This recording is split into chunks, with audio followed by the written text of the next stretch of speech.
Hello everyone, welcome to my channel. अभी आपको जो स्क्रीन पे दिख रहा है ये केआरपी का एक नया नोटिस जारी किया गया है शिक्षा विभाग के तरफ से। ठीक है, तो ये पूरा का पूरा नोटिस मैं आपको पढ़ के अच्छे से समझाने वाली हूँ। तो आप अगर बिहार केआरपी का वैकेंसी के लिए अप्लाई किए थे और आप ये सोच रहे हैं कि आपका वैकेंसी का नोटिफिकेशन क्यों नहीं आ रहा है या कब तक आएगा, उसका प्रोसेस अभी क्या चल रहा है, तो इन सभी जानकारी के लिए प्लीज़ वीडियो को लास्ट तक जरूर देखें और अच्छे से सुने कि इसमें मैं आपको क्या इन्फॉर्मेशन दे रही हूँ, क्योंकि जब तक आप सुनेंगे नहीं, समझेंगे नहीं, तो आपको अच्छे से समझ नहीं आएगा। तो अगर आप चैनल पर नए आए हैं तो चैनल को सब्सक्राइब करके रख लीजिए, क्योंकि मेरे चैनल पे आपको बिहार केआरपी से रिलेटेड कोई भी नया नोटिस जो होता है, कोई भी नया नोटिफिकेशन होता है, अपडेट होता है, तो आपको तुरंत बता दिया जाता है। और वीडियो अच्छा लगे तो प्लीज़ वीडियो को लाइक भी जरूर कीजिएगा।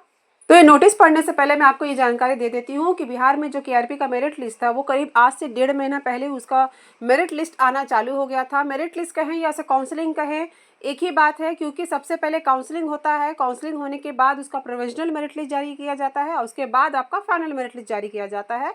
और जब हो सब कुछ फाइनल हो जाता है तो फिर आपको नियोजन पत्र दिया जाता है कि आपका सिलेक्शन केआरपी के पद के लिए हो गया है। तो हुआ ये कि 1.5 महीना पहले आपको कुछ जिलों का शुरुआत आपका हुआ पटना जिला से, गया जिला से, उसके बाद बाकी कुछ जिले करीब करीब 14-15 जिलों का काउंसलिंग का डेट आ चुका था और धीरे धीरे काउंसलिंग भी हो रहा था। किसी किसी जिले में काउंसलिंग हो गया, किसी जिले में प्रोविजनल मेरिट लिस्ट जारी कर दिया गया, किसी किसी जिले में आपका आपत्ति भी दर्ज करने के लिए नोटिस आ चुका था, जैसे उसमें आपका अररिया जिला। ठीक है, तो प्रोसेस यहाँ तक आगे बढ़ चुका था और उम्मीद लगाया जा रहा था कि जिन जिलों का नहीं आ रहा है तो वो धीरे धीरे करके आएगा।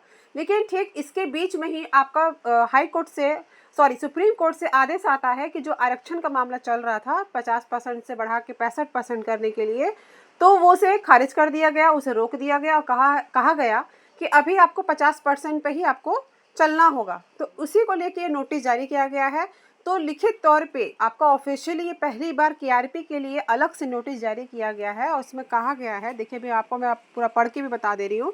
ऊपर में आपको ये पत्रांक संख्या दिख रहा होगा और बिहार सरकार जन शिक्षा निदेशालय शिक्षा विभाग। ठीक है, तो शिक्षा विभाग के द्वारा ये नोटिस जारी किया गया है। प्रेषक में आपका अनिल कुमार हैं, निदेशक जन शिक्षा सह अपर सचिव। सेवा में राज्य के सभी जिला शिक्षा पदाधिकारी एवं सभी जिला कार्यक्रम पदाधिकारी। आपको पता है कि केआरपी का जो वैकेंसी आता है ये इन्हीं दो के अंडर आता है। आपके जो जिला की शिक्षा पदाधिकारी होते हैं उनके अंडर में ये आता है। और विषय में लिखा गया है कि महादलित, दलित एवं अल्पसंख्यक अति पिछड़ा वर्ग अक्षर आंचल योजना के अधीन मुख्य स्रोत व्यक्ति की रिसोर्स पर्सन केआरपी के रिक्त पदों का आरक्षण रोस्टर के क्लियरेंस के संबंध में।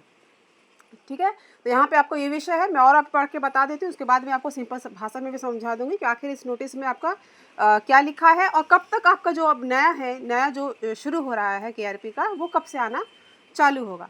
तो यहाँ ये लिखा गया। उसके बाद आता है आपका महाशय, उपयुक्त विषय के संबंध में कहना है कि विभागीय पत्रांक 2106 दिनांक 7/12/2023 के द्वारा सामान्य प्रशासन विभाग के परिपत्र संख्या 21485। देखिए, मैं समझ सकती हूँ कि जो मैं अभी पढ़ रही हूँ कितनों लोगों को ये भाषा समझ में नहीं आएगा, क्योंकि बहुत शुद्ध हिंदी में लिखा रहता है। तो मैं आपको सिंपल लैंग्वेज में समझाने वाली हूँ। साथ ही जो आपको नोटिस दिख रहा है वो भी मैं अपने टेलीग्राम चैनल में प्रोवाइड करा दूंगी, तो आप चाहेंगे तो उसको खुद से भी पढ़ सकते हैं। टेलीग्राम चैनल का जो लिंक है वो आपको मेरे वीडियो के डिस्क्रिप्शन बॉक्स में मिल जाएगा। जो लोग मेरे चैनल से पहले से जुड़े हैं उनको पता है कि कोई भी जो नोटिस होता है, पीडीएफ होता है, तो वो मैं अपने टेलीग्राम चैनल पे प्रोवाइड करा देती हूँ, क्योंकि यूट्यूब में इसका लिंक देना या पीडीएफ प्रोवाइड कराना पॉसिबल नहीं होता है। तो टेलीग्राम में आपका मदद हो जाती है कोई भी चीज़ शेयर करने में। ठीक है, तो यहाँ पे ये सब लिखा हुआ है और ये सब संख्या यहाँ पे लिखा हुआ है और उसमें अब नीचे मैं आपको बताती हूँ कि मेन यहाँ पे क्या लिखा हुआ है।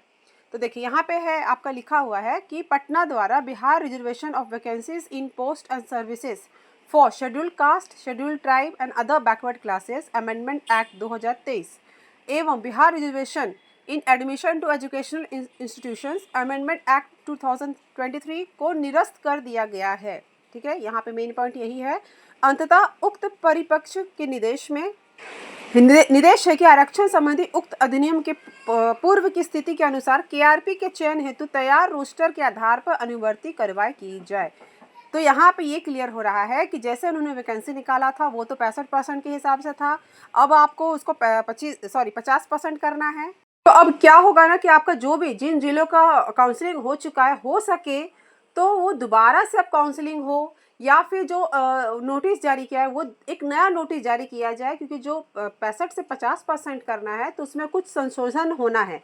ठीक है। तो वो उसको संशोधित करके आपका फिर से एक नोटिस जारी हो सकेगा। और जिन जिलों का नहीं आया है तो वो पहले से ही उसको 50% पे करके उसको निकाला जाएगा। तो कुल मिला के देखा जाए तो फिर से बिहार के सभी जितने भी ज़िले हैं, क्योंकि जिला वाइज ही वैकेंसी भरा गया था, तो सभी जिलों का फिर से आपका नया नया नोटिस देखने को मिलेगा। तो कोई भी अगर नोटिस आता है, किसी भी ज़िले का आता है, तो सबसे पहले आपको मेरे चैनल पे बता दिया जाएगा। तो प्लीज़ मेरे चैनल को सब्सक्राइब करके रख लीजिए और बेल आइकन को प्रेस करके रख लीजिए कि जब भी मैं कोई नोटिफिकेशन डालूँ, कोई भी वीडियो डालूँ, तो आपको तुरंत से वो नोटिफिकेशन मिल जाए। तो यहाँ पे मेन पॉइंट यही है कि इसलिए यहाँ पे लेट हो रहा था, यही कारण है। तो लिखित तौर पे हालांकि नहीं आया था, अनुमान लगाया जा रहा था, लेकिन लिखित तौर पे इसे बता दिया गया है कि अब जो है आपका इस वैकेंसी में संशोधन होगा और नए तरीके से आपका नया नोटिस जारी किया जाएगा। लेकिन हाँ, लेट नहीं होगा। लेट इसलिए नहीं होगा क्योंकि आपको पता है कि अभी तुरंत 15 अगस्त के भाषण में हमारे माननीय नीतीश कुमार जी ने कहा है कि 12 लाख नई वैकेंसी आने वाली हैं और जो वैकेंसी आई हैं उनको पूरा कराने का यहाँ पे लक्ष्य रखा गया है।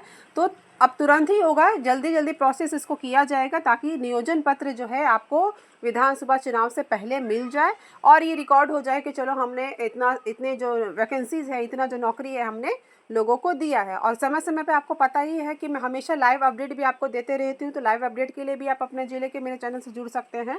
तो कुल मिला के यही आपका नोटिस निकला था। इससे यही पता चलता है कि इस कारण से लेट हुआ है और अभी कुछ समय लगेगा। ये मैं नहीं कहूँगी कि 1 सप्ताह के अंदर आ जाएगा, हो सके तो 15 दिन, 20 दिन, 1 महीना, 1.5 महीना भी समय लग सकता है, लेकिन नए तरीके से ये जारी होगा। तो वीडियो का इन्फॉर्मेशन आपको कैसा लगा? थोड़ा भी अच्छा लगा हो तो प्लीज़ वीडियो को लाइक जरूर कीजिएगा और कुछ भी अगर क्वेरी है तो आप कमेंट कीजिए। मैं कोशिश करूँगी, टाइम का थोड़ा सा कमी है लेकिन फिर भी मैं कोशिश करूँगी कि आपका रिप्लाई कर सकूँ। वीडियो को यहाँ तक देखने के लिए थैंक यू सो मच।